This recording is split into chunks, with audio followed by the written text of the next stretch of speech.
welcome to another episode of Air Tycoon 5 Profit King. But basically, what I want to do is I want to show you guys another update of where our company is at and how we're doing in general. And I want to do this because while I wanted to make an episode every 2 or 3 years in this game, we are progressing at such a fast rate. That we can see that, like, if we go quarter by quarter or year by year, our profit is increasing so quickly that I was able to do a lot and a lot of different things in the game. So the first thing I kind of wanted to show is the situation on slots. Um, now that we've seen, the really high profits we're hitting, for example, 1979.3, so this is a typically low travel season. And if we take a look at the expense report, we can see our decently high level of advertising investment and a relatively low but still sizable amount of service investment. And even despite that, we are still vastly profitable. 906K on a downtick is fantastic, and the upticks were as high as 1.3 billion in 1978, which is a truly fantastic kind of place to be. In fact, we're so ahead of the curve. We can take a look at this. We're almost 2.5 times the number two airline at this point, and plenty of airlines have already entered the M&A list. Let me show you guys this. There's 4 airlines here now. As you know, in the other playthrough, I was hitting 1975, and there was still only 2 airlines here because I just wasn't that profitable compared to all the other airlines. And because I'm so profitable, it's actually been much easier to secure an enormous amount of slots. Here's kind of my slot ethos I'm going for. So in Europe's most major airports, I wanted 2,000 plus slots. That's Paris and London. In the next tier of airports, we got Frankfurt, Rome, Amsterdam, and surprisingly, Barcelona is actually really doing well in this world, and I don't have a base there yet, but we're getting close, and we should be able to secure probably 600 slots, if not a little bit more than that in Barcelona. Athens too. Oh, we actually have a base available in Athens, so we're probably going to be securing more slots in Athens in the near future, probably at least 1,000 as well.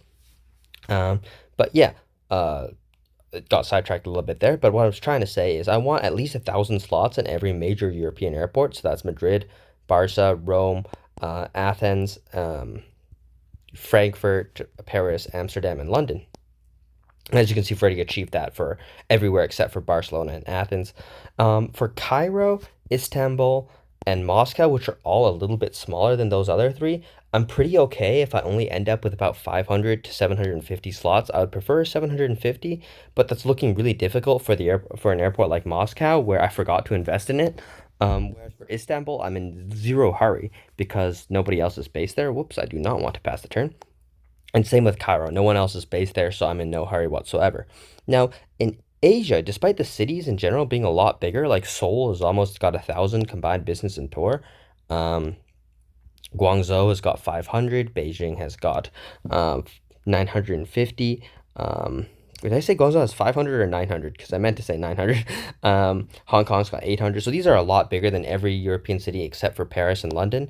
And despite that, I only want a minimum of 750 slots in these airports. For Guangzhou, Seoul, and Beijing, which are a little bit bigger than all the other ones, I'm aiming for about 1,000. The main reason for this is to show a few domestic destinations that all your destinations are long haul, and long haul destinations do not consume a large quantity of slots. For places like Japan or Tokyo, 750 slots is easy. There's only 1,700 slots used so far, so I can take my time with that even. And, down in here in Southeast Asia, once again, we're in no particular hurry because the slot utilization here is not too high. Now, Singapore is actually starting to run out of slots, so I think I should jack up the investment a little bit so I can secure, at least 600, 700 slots in Singapore. I didn't actually notice it was filling up that fast, so good thing we checked here. Kuala Lumpur is a pretty good city, but we're falling a little bit behind in investment, so let's ramp that up a bit too and get that done soon. I'm also looking for about 750 slots there. If we go on over to North America, I'm doing something very similar. While there are a lot of domestic destinations, besides New York, Chicago, and LA, which I've already secured kind of as many slots as I want here, about 1,500, fell a little bit short in LA.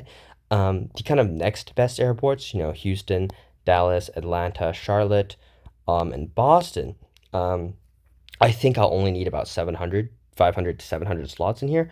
And a lot of these I'm unable to base it yet. So I'm gonna have to kind of scramble come like the last few hundred slots, when the airport goes from 3,000 to 3,600 slots is kind of the upgrade where I'm going to be aiming to grab most of my slots at these airports. And San Francisco is kind of at risk because I forgot to invest in it entirely. So even with maximal investing now, it's not doing too great. Anyhow, with that in mind, let me show you guys what the kind of routes I'm making. So a very prime example would be, let's take a look at Chicago here. And what we're doing is we're stopping at 300-ish business and tour cities in between here with the 747. And then we're doing a stopover and we're landing in other major agencies cities. And I've repeated this for New York, LA, and Chicago.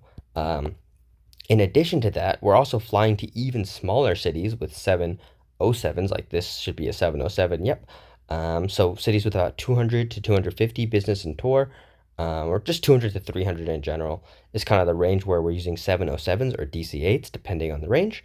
Um, and we're also doing the opposite, or is it really the opposite, in major European cities. So, for example, in Madrid, only to cities with 350 plus business and tour, we're flying 747s. And then for cities around 300 and below, 350 and below, we're just using 707s because Madrid is not as big of a city as like New York or Chicago. So we can only connect it to slightly smaller cities. Um, or slightly bigger cities with slightly smaller planes. But yeah, overall, these kind of routes yield really, really high turnover. Um, if we sort by most probable, we'll find a lot of our 747s. And once again, oh, this one's missing. Um, Missing some schedules. Okay, interesting. Let's go ahead and fix that. But yeah, if we take a look at a lot of these routes, they're making really good money. Let's scroll down. Let's actually go into the planes menu because this is actually a little bit easier way to look at kind of how good your routes are doing. And let's take a look at some of those routes I was giving an example of. So, um, Seoul to Munich. Well, this is actually a really, really big route, so wouldn't be surprised if it's completely full, yeah. But let's find something slightly smaller, which we're talking about. Yeah, like New York to Novosibirsk, recently upgraded to a 747, and as we can see, um, it is vastly, vastly profitable. And this is actually not profitable. Wow. New York to Singapore. I guess we got some new competition. I probably just moved in, if I were to guess, and has undercut our price a lot, which is kind of unfortunate, but um, that can be fixed. That can be fixed with some price adjustments later. Now, here's the kind of eternal question, which kind of bothers me in this game, okay? And I wonder if you guys have a solution. So, unlike in Air Tycoon Online, of course, what the I have accidentally clicked a menu. Okay, never mind, never mind. Okay. Um, in Air Tycoon Online, every single time you log on, the first thing I do is I adjust my routes pricing based on the statistics about them. So, for example, I might go to econ class, and if it's completely full, I might increase the price or set it to, a base fare of 1.3 or something like that. And if it's like less than that, but more than this, I might set the price to something else, so on and so forth. And I'll do this every time I log on the first time in the morning. And the reason is because all your routes you made the previous day have already finished kind of gaining popularity. So as you guys remember, when you first make a route, it takes a while to gain occupancy until it reaches its full 100% capacity. So if you adjust prices in Air Tycoon 5, where you're never offline for a significant amount of time, right? I play every single turn because that's the best way to curve into growth. You end up with this problem where you can never adjust your prices by load factor because all your current routes have random load factors. The routes you made previous turn might have anywhere from 30 to 70% load factor. Some of them will even fill up in one turn if it's an uptick or something like that. So there's kind of no way to delineate between different routes, which are like new or old ones that aren't doing well, which is why I end up with routes like the one you saw earlier. I won't be able to find it anymore, where it was losing money against a competitor.